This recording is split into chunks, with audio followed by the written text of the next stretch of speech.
Boa noite, estimados telespectadores.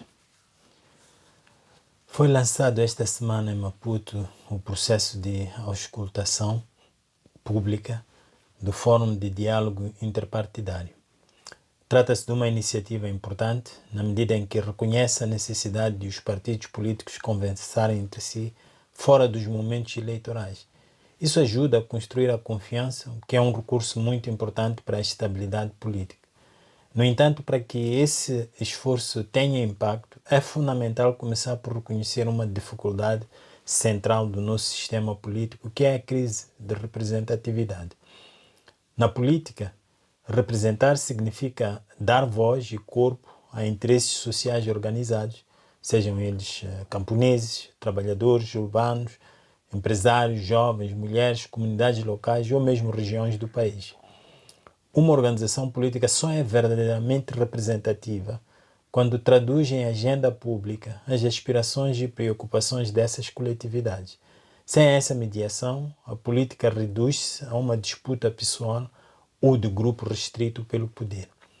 Então, os principais partidos políticos não nasceram de processos sólidos de organização social. A Frelimo surgiu como movimento de libertação, mas após a independência transformou-se num projeto revolucionário inspirado no marxismo, que impôs aos seus membros a ideia de uma suposta aliança operário-camponesa. Mais tarde, a Frelimo fossilizou-se no poder, convertendo-se numa vasta rede clientelar.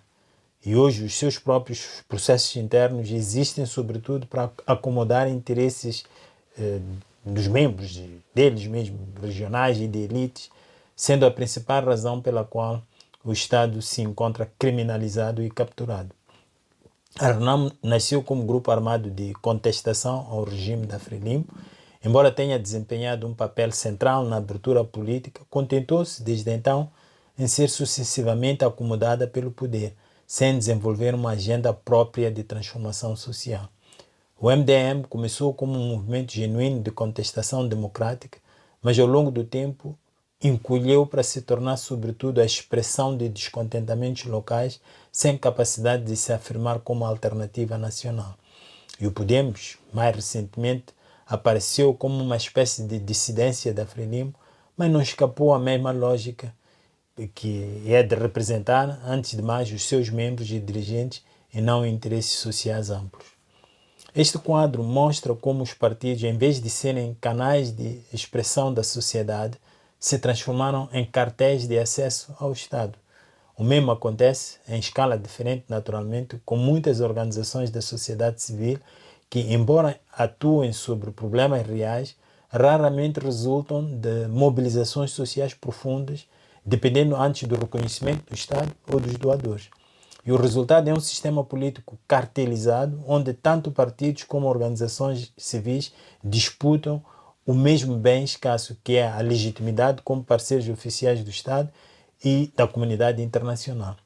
E a consequência disto é dupla. Por um lado, a política transforma-se num mercado de acesso aos recursos públicos e, por outro, a cidadania fica órfã de canais genuínos de representação. Então, quando as coisas são assim, o diálogo interpartidário pode correr o risco de ser apenas um pacto de elites.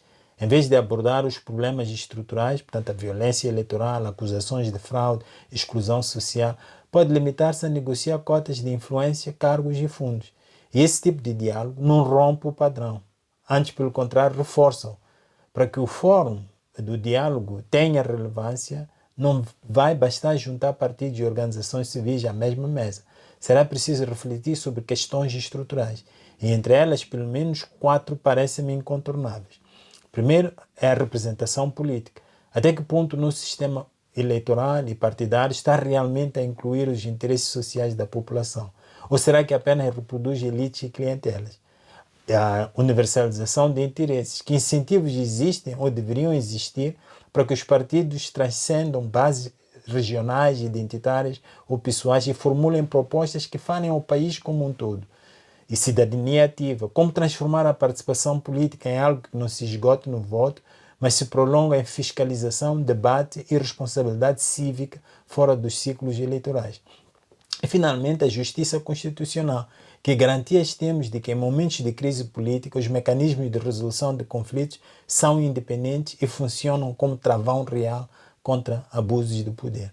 Portanto, o verdadeiro desafio do diálogo interpartidário não é sentar partidos à mesma mesa, mas enfrentar a crise de representatividade que esvazia a política de sentido público.